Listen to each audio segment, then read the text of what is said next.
Bonsoir à toutes et à tous, c'est un réel plaisir de vous faire cette petite vidéo pour la 8e édition du Festival international du film marin et de l'image des mondes sous-marins. Alors malheureusement, les contraintes de calendrier ne me permettent pas d'être avec vous aujourd'hui à Trébordin, bien évidemment dans le plus beau département de France, et ce n'est pas les organisateurs qui diront le contraire. Au-delà du fait que vous allez aborder des sujets passionnants et que vous allez plonger tout à l'heure dans le monde mystérieux des océans, des abysses et des profondeurs sous-marines, je tenais à m'adresser à vous parce que tous ces sujets, toutes ces discussions sont importantes pour la protection de nos océans et surtout pour la connaissance des grands fonds marins. À ce stade, permettez-moi de remercier très chaleureusement Patrick Bourgès et l'ensemble des bénévoles qui depuis des années s'engagent sans compter pour ce festival et pour la connaissance des grandes profondeurs de notre planète. Permettez-moi aussi de saluer le parrain de cette année, le plongeur émérite Christian Pétron et les deux experts des océans et des écosystèmes marins profonds, Françoise Gale et Daniel Desbruyères, qui sont là avec vous aujourd'hui. Merci infiniment pour votre travail précieux sur l'exploration des fonds marins et aussi pour la vulgarisation de tous ces travaux auprès des décideurs publics, auprès des collectivités et auprès de nos concitoyens.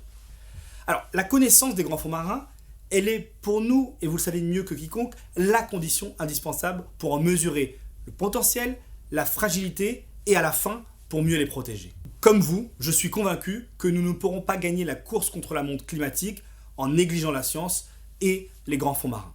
Être une puissance maritime, c'est, j'en suis persuadé, d'abord et avant tout être une puissance scientifique et donc se donner les moyens d'avoir une stratégie pour la recherche océanique, pour la recherche maritime. Nous avons fait le choix en France, vous le savez, de concentrer désormais toute notre attention et tous les moyens sur le financement de la recherche scientifique pour mieux comprendre le rôle des grands fonds marins dans les systèmes océaniques et climatiques et pour accélérer l'exploration des grands fonds marins. C'est la raison pour laquelle nous avons désormais un programme de 350 millions d'euros dédié exclusivement à l'exploration des grands fonds marins. Alors merci aux scientifiques de l'IFREMER, du CNRS, de l'IRD et de tous ceux que je ne cite pas aujourd'hui pour l'excellence de la recherche océanographique française partout dans nos océans et pour le travail aussi de coopération que vous menez au niveau européen et à l'international. Le constat, nous le connaissons tous. Les océans représentent un gigantesque puits de carbone. Ils absorbent près de 90% de l'excès de chaleur causé par le changement climatique et ils absorbent plus de 20% des émissions de CO2 d'origine humaine. Alors le constat est clair et connu. Si nous n'accélérons pas la protection de nos océans, nous perdrons à coup sûr la bataille contre le dérèglement climatique et celle contre la perte de biodiversité marine. Et donc c'est ce combat que nous devons mener ensemble de toutes nos forces. C'est un combat qui doit d'abord avoir lieu sur l'enjeu prioritaire de l'interdiction de l'exploitation minière des fonds marins, qui, au-delà d'être une illusion économique, est une aberration écologique. Les grands fonds marins sont un espace encore relativement préservé et pour la première fois dans l'histoire de l'humanité, nous avons la possibilité d'interdire et de ne pas commencer une activité dont on sait qu'elle aura des dommages irréversibles sur nos écosystèmes et sur la vie sur Terre.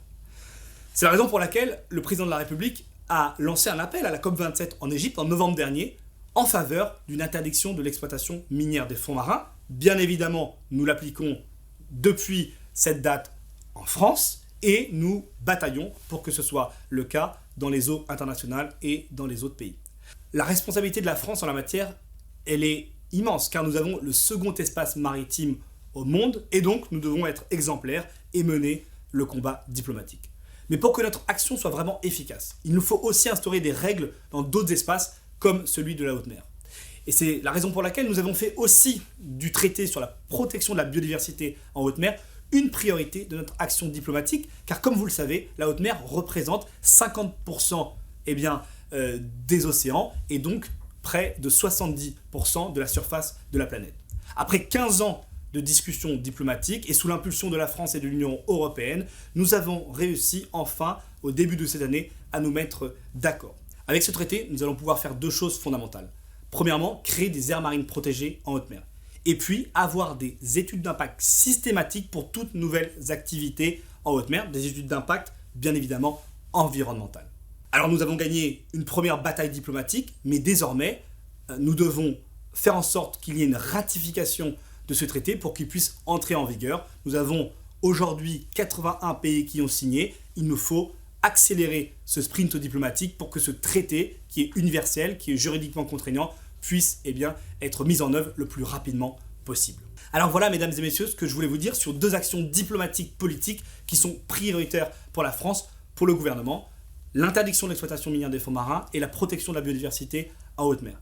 Et c'est aussi grâce à vous, grâce à tout le travail, grâce aux images que vous rapportez, grâce aux photos, grâce au travail aussi d'exposition que vous menez tout au long de l'année et dans ce magnifique département des Côtes-d'Armor aujourd'hui, que nous allons pouvoir ensemble renforcer la protection des océans et la préservation des grands fonds marins. Et tout ce travail-là, nous allons l'amplifier, nous allons le porter partout sur nos littoraux, dans le cadre notamment de l'année de la mer, qui commencera en septembre 2024 et qui se terminera en décembre 2025. Et avec vous, avec tous nos jeunes, avec tous les talents, dans tous les domaines, culturels, scientifiques, sportifs, associatifs, économiques ou encore éducatifs, nous voulons faire de ces mois des mois où on accélère sur la protection de la biodiversité marine, on accélère sur la préservation des grands fonds marins, on accélère sur la lutte contre la pêche illégale et la surpêche, on accélère sur la lutte contre les pollutions plastiques, on accélère sur la transition énergétique du transport maritime.